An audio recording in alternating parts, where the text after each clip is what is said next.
welcome back. Today we will talk about two-hand tapping.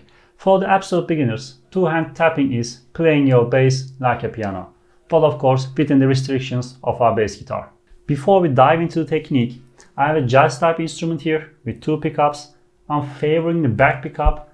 I'm also boosting the mid-range on my amplifier so my tapping can pop out. As for the technique goes, my left hand is almost exactly the same like I'm playing a fingerstyle, but my right hand is mimicking my left hand but in a symmetrical way. My left hand is pointing upwards, but my right hand is gonna point downwards. Alright? My right arm is gonna rest on the body to feel comfortable. You should always feel comfortable, especially on your wrists when you're practicing a new technique. I am basically, as the name implies, tapping the strings to produce a note. I'm gonna use all four of my fingers on the left hand side. On the right hand side, I'm gonna use my index, middle, and ring fingers. I'm not efficient on pinky tapping. Some people do that easily. I don't do that. It feels kind of weird for me. So I'm gonna use all three of my fingers on the right hand side. On the left hand side, all four of my fingers. One more thing before we start the exercises. My right hand thumb is resting on the neck like this to create a support point for my right hand. It doesn't float around like this. I'm gonna rest my right hand thumb on the neck and move like this, alright? Then I'm gonna tap. That is the basic of the tapping technique. Let's start with the exercises. I'm gonna tap G note on the left hand side, G, one octave G on the third fret and the fifth frets of my E and D strings with my index and pinky fingers. I'm gonna play the same G note here on the 10th fret of the A string. These are the same notes. And I'm gonna play also one octave higher G on the 12th fret of the G string. This is my first exercise. On the right hand side, I'm using my index and middle fingers. Okay, this is the first thing that you need to practice. After you practice that, rhythmically, our exercise will be this.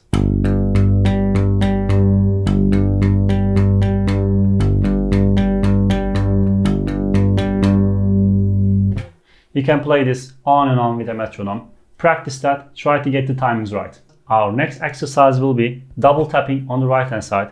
We're gonna tap G note with our middle finger on the 12th fret of the G string and the D note on the 12th fret of the D string, okay, with our middle and index fingers. In order to do that effectively, I have to tilt my hand like this. Instead of pointing downwards, I'm pointing this way with my fingers so I can tap easily.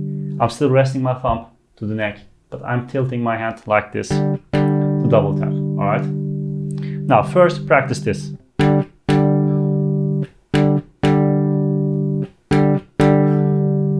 After that, play the G note on the left hand side with your index finger. Our exercise is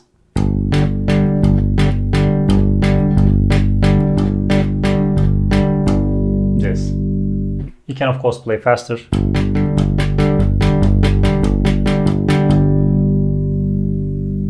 This is your second exercise. Our third exercise is following a really simple chord progression. Our hands were static for the first two exercises. In order to follow the chord progression, you have to move around a bit on your keyboard, on your fretboard. The first thing we're gonna play is the G note, same as the first exercise. Second thing is I'm gonna move up to A, 12th fret, 14th fret on the right hand side, A note. Then move to B,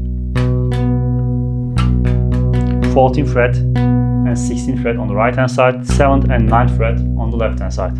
So our chord progression will be G major, A minor, B minor, A minor, and G major again. I'm not playing the chord qualities, I'm just playing the octaves, but if it was a chord progression with other instruments, that will be their character. After you get comfortable moving around like this,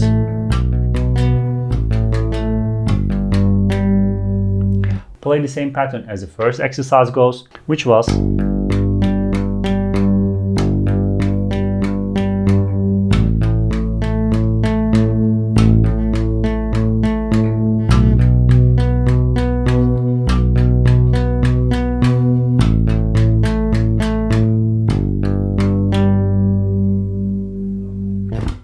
one more important thing to consider.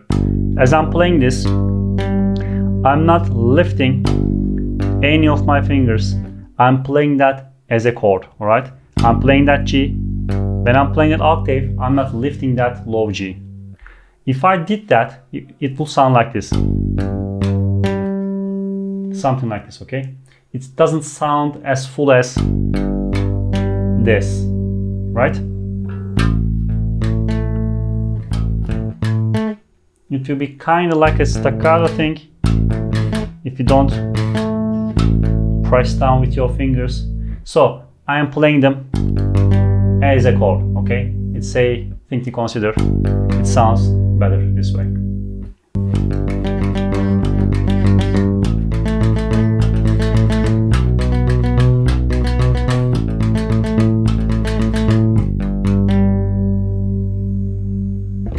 Okay, this is the basic exercises for tapping to get you going, to get you started.